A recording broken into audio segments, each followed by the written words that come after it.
langsung ke Mas Ken, kalau tadi melihat penjelasan dari Gavatar, ini modusnya selalu dikatakan bertani dan lain sebagainya.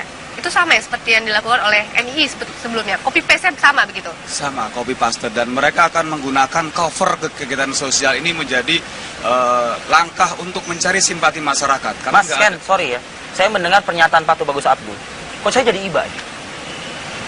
Ya, itulah yang dilakukan di NII juga seperti itu. Jadi rasa kemanusiaan sosial mereka tonjolkan, padahal di belakangnya mereka ada semacam ajaran gitu kan. Dan dari nada bicaranya, dari wajah-wajah belum ada rasa penyesalan sama sekali. Jadi mereka yang sudah terradikalisasi pemikiran, seperti tadi untuk kalangan pengurus saya rasa menjadi pelaku, dan orang-orang yang terradikalisasi ini adalah korban.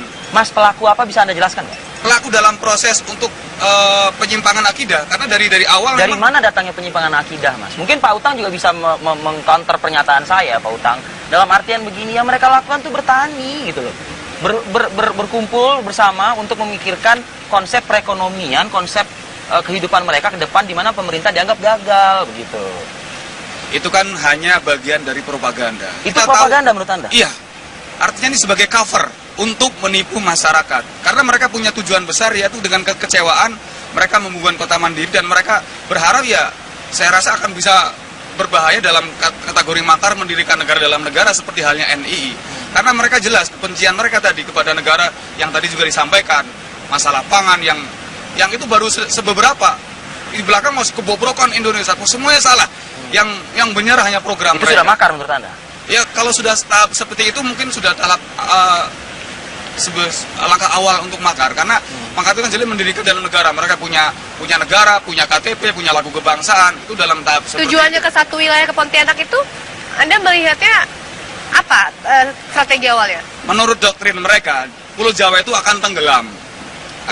Jadi mereka ini isu atau memang dari anggota mereka sendiri dikatakan seperti dari para mantan yang sudah keluar, gitu kan? Pulau Jawa akan tenggelam, jadi mereka harus hijrah ke Kalimantan, gitu kan? Itu kan seperti. Anda bisa mempertanggungjawabkan ini? Itu kami bisa bertanggungjawab. Kalau memang silakan kita dialog, ketemu juga nggak apa-apa, karena ini fakta. Dari teman-teman mengatakan Pulau Jawa akan tenggelam dan mereka akan ke Kalimantan, di sana akan menjalankan keamanan, seperti itu. Ya, memang mereka itu punya konsep hijrah. Jadi ada fase-fase kehidupan mereka itu, dimulai dari Sirron, kemudian Jahron, lalu hijrah. Nah, periode Sirron Jahron itu periode Makkah kalau menurut. Tapi begini, saya ingin jelaskan dulu sedikit ke belakang. Bahwa Majelis Ulama itu sudah lama mengkaji Gavatar, terutama yang intens ini selama 4 bulan terakhir. Ya. Kemudian insya Allah bulan ini akan selesai. Apa indikasinya sih ada aliran sesatnya? Nah, kita menemukan begini, bahwa ternyata ada benang merah antara Al-Qiyadah dengan Gavatar. Ya, kita sebut dengan metamorfosis.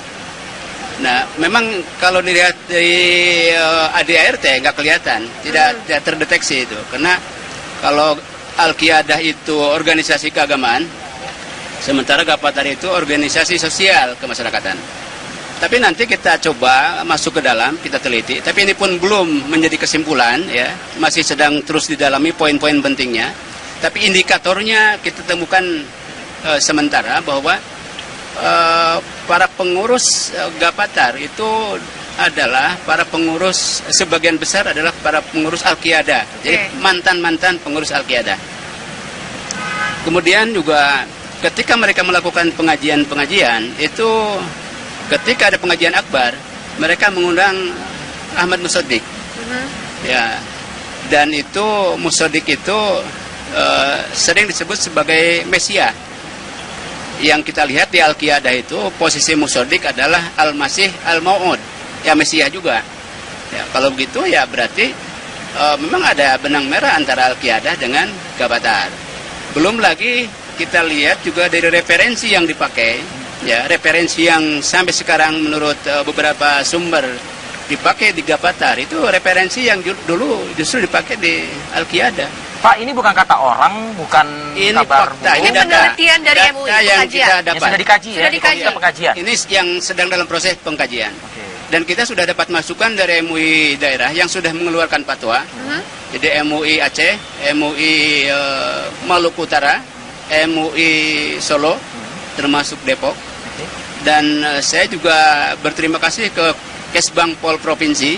Mereka juga menyampaikan data yang sama. Artinya sudah semakin kuat data tersebut. Kepolisian juga sudah memahami itu. Jadi yang disampaikan oleh Pak Tubagus Abdul tadi adalah apa kira-kira? Ini apa yang sedang dilakukan oleh teman-teman di Kulit Gavatar? yang kelihatan di kulitnya yang adalah kan mereka bertani. sampaikan itu adalah yang termasuk di dalam ADART Gavatar.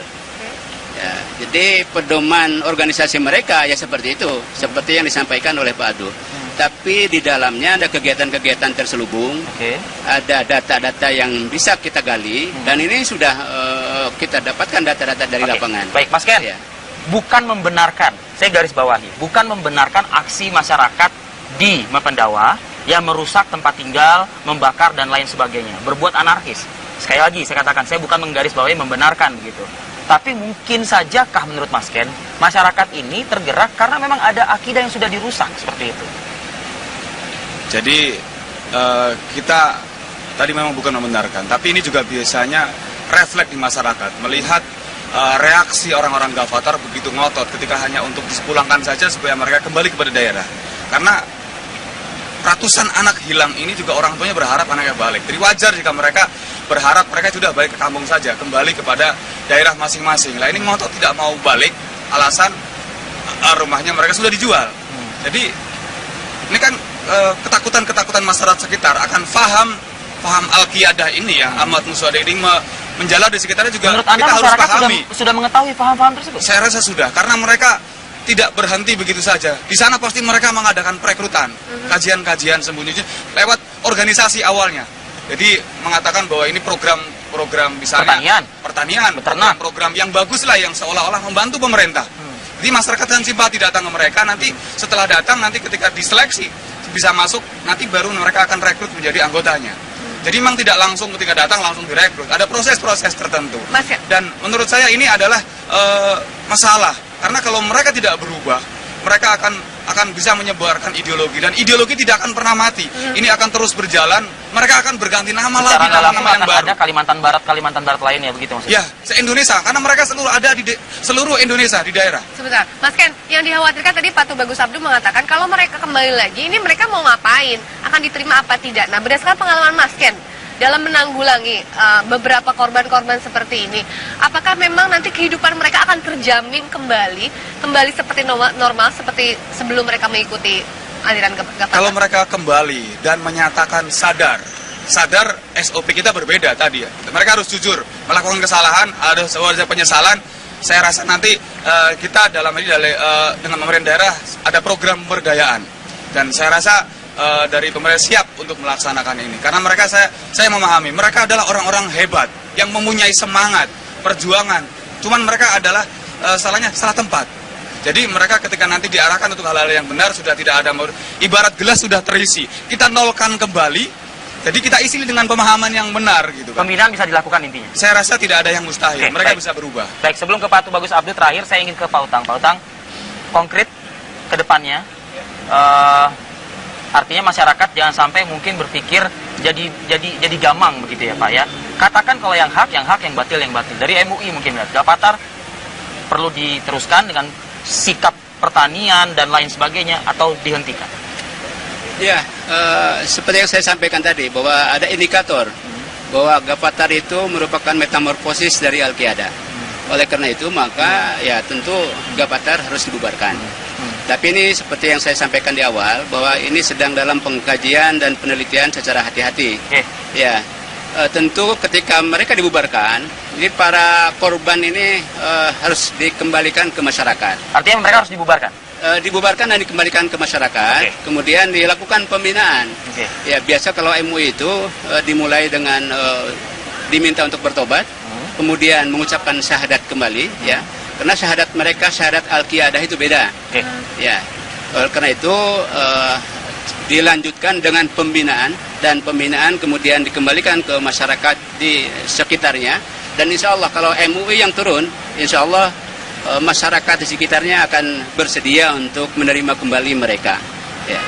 Pak Tubagus Abdul, kalau substansi permasalahan terkait yang terjadi di Kalimantan Barat, kita sudah dengarkan pemaparan panjang dari Anda tadi. Kedepannya Pak, duduk bersama, apakah memang masih diinginkan oleh teman-teman di Gavatar atau ex-Gavatar begitu, Atau seperti apa ke depannya? Singkat saja Pak Tubagus Abdul. Ya, makanya sekali lagi, marilah kita duduk dan melihat permasalahan ini dari segi kemanusiaan, dari sisi kebangsaan kita, kebersamaan kita, ya. Ya, itu akan dimanapun anak bangsa kan boleh tinggal di mana saja yang dia pilih, ya. Mau bekerja dengan pekerjaan apa saja juga boleh, ya. Undang-undang menjamin, negara menjamin, ya. Artinya kalau mereka memilih, ya, ingin bertani di Kalimantan, ya, berikanlah hak dia, ya, tentu penuhilah hak-hak kewarga negaraan dia yang ingin bertani di Kalimantan. Mereka ingin hidup cari nafkah di sini, ya, di Borneo, ya, nggak apa-apa kan, itu hak asasi orang. Yang penting jangan melanggar hukum, jangan berbuat yang macam-macam atau meresahkan masyarakat. Kalau bertani yang baik, berdagang yang baik, bekerja di kantor-kantor swasta bekerjalah yang baik. Ya, tentu saja ada hal-hal yang mungkin, ya, masa lalu. Saya katakan ini karena Gavatar dulunya kan kebanyakan pengurusnya bekas Al-Qiyadah Al-Islamiyah. Hendaklah masa lalu itu udah selesai. Ya. Pelakunya juga kan udah dihukum. Saya kan pengacaranya Ahmad Musodik juga kan sudah dihukum, sudah melaksanakan hukuman, ya. Dan ada kok itu Kiai Haji Said Agil Sirat waktu itu udah difasilitasi, udah selesai, ya. Artinya ini marilah kita melihat bagaimana kita sama-sama membangun ke depan supaya lebih baik lagi. Kita bekerja sama lah, jangan mau kita dipecah belah, jangan mau kita dihasut yang akhirnya merugikan bangsa kita sendiri. Gavatar juga kan anak bangsa yang harus diberikan dihormati hak asasinya sama dengan anak bangsa yang lain, warga negara yang lain, ya. Harapan saya, ya, berikanlah hak asasi dia. Kalau dia memang ingin tinggal di Kalimantan bertani, ya biarkan saja, kan nggak salah itu. Pilihan hidup, ya. Adapun tanah mereka yang sudah terlanjur dia tinggalkan, tolong dibantulah pemerintah fasilitasin. Ya, tuker guling lah kalau bahasa ininya, digantilah tanah Gavatar dipindahkan di wilayah lain. Dan saya ingatkan kepada semua sahabat Gavatar, bertanilah yang baik. Ya, jangan ada perbuatan-perbuatan yang mencurigakan atau meresahkan. Buka aja open itu, terbuka siapapun yang datang di pertanian. Tolong sahabat-sahabat mengerti, buka aja supaya masyarakat nggak curiga. Ya, ini kan kayak dekat itu Tuhan saja orang bertani. Akan duduk bersama ya Mas Ken ya, tanggal 27 nanti ya. Saya kira gitu aja ya, Pak. Harapan kita, mari kita membangun bangsa ini bersama. Oke, baik. Ya. Terakhir dari Mas Ken. Kami menghimbau kepada masyarakat, bila ada itikat baik dari kelompok Gavatar, kami harap masyarakat kooperatif menerima. Bila ada itikat baik untuk kembali ke masyarakat. Mereka jangan dihakimi, mereka bukan pelaku kejahatan. Walaupun sudah terradikalisasi pemikiran, mereka saya rasa bisa berubah. Tentunya dengan pola, dengan rehabilitasi yang sesuai dengan konsep-konsep kemasyarakatan yang ada. Karena bagaimanapun ini adalah bicara negara hukum, jadi kita harus taat hukum. Kembali lagi, jadi kami juga berharap pemerintah setempat memberikan sosialisasi tentang perlindungan bagaimana juga, ya? Sosialisasi masyarakat supaya menerima kembali, Ya. tapi dengan cara pendekatan, dengan cara pendampingan supaya mereka tidak kembali lagi pada kelompok Gavatar. Baik, Pak Utang, hari ini akan ada rapat, kabarnya begitu ya? Ya, Dengan Kejagung? Kejaksaan Agung. Oke. Membahas hal ini juga. Membahas soal Iya, ini. membahas ini. Konkretnya akan ada kepastian apakah hari ini pertemuan? Saya jam 9 ditunggu di Kejaksaan Agung. Baik. Ya. Baik, Akan membicarakan Gavatar. Baik. Kita tunggu apa solusinya ya. Semoga ini akan menjadi Boleh solusi. saya closing statement? Iya, Waktu kita sudah habis, Ah, Bapak. Sudah Pendek habis. saja mungkin. Pendek Singkat saja. Ya, seluruh penganut aliran sesat itu adalah terbawa oleh godaan setan. Dan setan adalah musuh kita, bukan manusia musuh kita. Orang-orang yang tersesatkan tentu harus dikembalikan ke pangkuan kita sebagai saudara kita. Ya, jadi jangan kemudian kita menganggap manusia itu musuh. Justru yang jadi musuh itu adalah setan. Oke. Ya, oleh karena itu maka kita kembalikan ke Baik. pangkuan kita sebagai sesama muslim Baik. yang baik. Terima kasih. Pak Utang terima kasih, Mas Ken juga terima kasih Dan terima waktunya. kasih